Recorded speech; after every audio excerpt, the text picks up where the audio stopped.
আরে দিদি তুমি এসব কি বলছো? এক্ষুনি পিসিমা বলবে এগুলো সাজানো ঘটনা। 15 বছর ধরে করেছেটা কি? এটাই তো করেছে ওরা। এক্ষুনি তোমাকে বলে দেবে তুমি সিপিএম এর লোক, তুমি বিজেপির লোক, আর যারা তৃণমূলে থাকে তারা একদম সৎ, আর কিচ্ছু নয়। তৃণমূলের মতো অত সৎ পার্টি কিছু হয় না। সব তোমরা বাইরে থেকে এসছো, বিজেপির লোক, তোমরা সব সাজাচ্ছ এই ঘটনাগুলো। শ্লীলতাহানি এটা কোনো ব্যাপার নয় ওদের রাজ্যে, এটা হতেই পারে, এগুলো ছোটোখাটো ঘটনা। আর পুলিশ তো মানে এই যে পুলিশগুলোকে দেখছো, এই পুলিশগুলো কাদের লোক? ওদের ব্যাকগ্রাউন্ডগুলো ভালো করে চেক করবেন।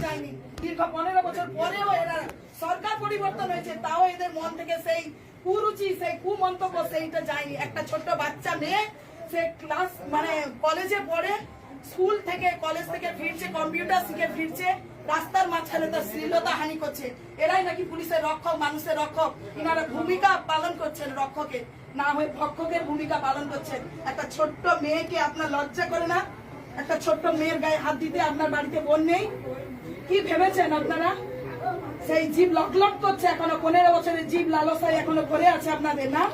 এখনো সেই লালসা আপনি মানে ভুলতে পারছেন না। পুলিশ জাতির কলঙ্ক, কলঙ্ক আপনি, একদম কলঙ্ক। এর যথাযোগ্য শাস্তি যাতে পায় সেটা দেখবেন। যতদূর পর্যন্ত যেতে হয় আমি যাব, আমি এর হয়ে আমি লড়বো। কতদূর কে কোন একে কে ছাড়া দেয়, কে ছাড়ে আমি সেটা দেখবো, কে একে ছাড়ে আমি দেখবো। এ কি করে এর চাকরি থাকে, ড্রেসের অপমান করেছে, এই ড্রেস এই পোশাকে কি করে থাকে সেটা আমি দেখবো। তৃণমূলের জামানা পেয়ে গেছেন? হ্যাঁ, ওই মেয়েটা আপনার কার বয়সী? আপনার বোনের বয়সী না? কি করে আপনি মুখ দেখাচ্ছেন? আমার তো ইচ্ছা করছে গলায় দড়ি দিয়ে ঝুলি দেই আপনাকে। আমারও বাড়িতে মেয়ে আছে, কি ভেবেছেন? হ্যাঁ, মেয়েদেরকে কি ভেবেছেন? ভোগ্যবস্তু? হ্যাঁ, ভোগ্যবস্তু। মেয়েরা পড়াশোনা করবে না, রাস্তায় যাবে না, মমতা দিদি 8টার পরে বাড়ি থেকে বেরোবে না? হ্যাঁ, কি ভেবেছেন? হ্যাঁ, কি হচ্ছে? আপনি কি করেছেন? কি করেছেন? কি ভেবে করেছেন? কি ভেবে করেছেন? হ্যাঁ, আরে কি দিদি কি বলছেন? দিদির মর্যাদা ওই মুখে আপনার মানায়? দিদির মর্যাদা আপনি বোঝেন? বোনের মর্যাদা বোঝেন? হ্যাঁ, কি ভেবেছেন আপনি? কি ভেবেছেন? ওই মেয়েটা যে কাঁদছিল না, আমি শুনেছিলাম। আমার ইচ্ছা করছে আপনাকে গলায় দড়ি দিয়ে ঝুলি দেই। আমি বলছি পুলিশ প্রশাসন সামনে আছে, কোনোভাবে যেন না ছাড়া হয়। আমি বলে না, গলায় দড়ি দিয়ে ঝোলান, ফাঁসি দিন, ফাঁসি দিন। আমি দেখে নেবো, যতদূর যেতে হয় আমি যাব, আমি যাব। ওই মেয়েটার জন্য আমি লড়বো। আমি বলে দিলাম আপনাকে, আপনার চাকরি থাকে কি করে আমি দেখবো। আপনি আপনার চাকরি থাকে কি করে আমি সেটা দেখবো আপনাকে।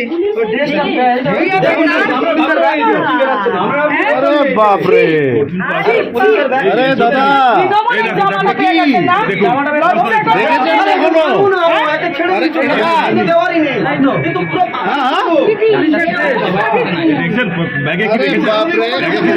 এরকম পুলিশের কন্ডিশন এরকম হয়ে গেছে।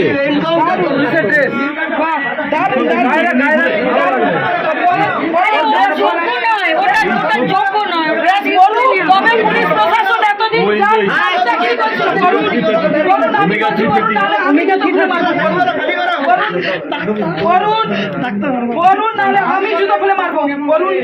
বিশ্বজিৎ কলঙ্ক, আপনার মা বাবার সন্তান, আপনি কলঙ্ক। মুখ দেখাচ্ছেন কি করে? আমি হলে গলায় দড়ি দিয়ে দিতাম। মুখ দেখাচ্ছেন কি করে? হ্যাঁ, ওই মেয়েটা কান্নাকাটি করছিল, আমি সেটা শুনেছিলাম। আমাকে শুনতে হবে আজকে এই বর্তমান সমাজে।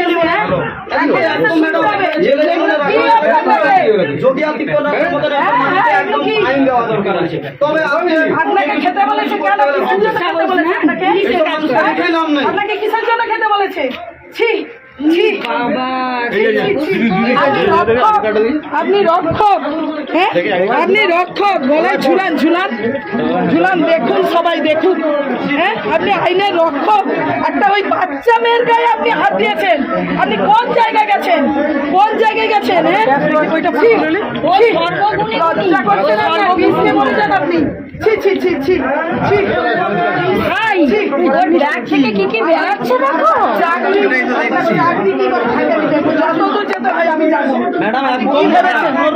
বাচ্চা মেয়েটার গায়ে আপনি হাত দিয়েছেন। এটা কিন্তু আমার, আমি কিন্তু ওকে কেটে ফেলবো এখন। আমি বলছি, হ্যাঁ, কি থানায় নিয়ে যাবেন? থানায় নিয়ে যাবেন? এটাকে থানায় রাখার জায়গা আছে? এটাকে ওই থানায় রাখার জায়গা আছে আপনার? হ্যাঁ, কি এতদিন কি ভেবেছিলেন? এতদিন অনেক করেছেন, অনেক করেছেন এত বছর ধরে, আর করবেন যদি ভাবেন এইসব খুনি আসামিদেরকে যদি আড়াল করবেন ভাবেন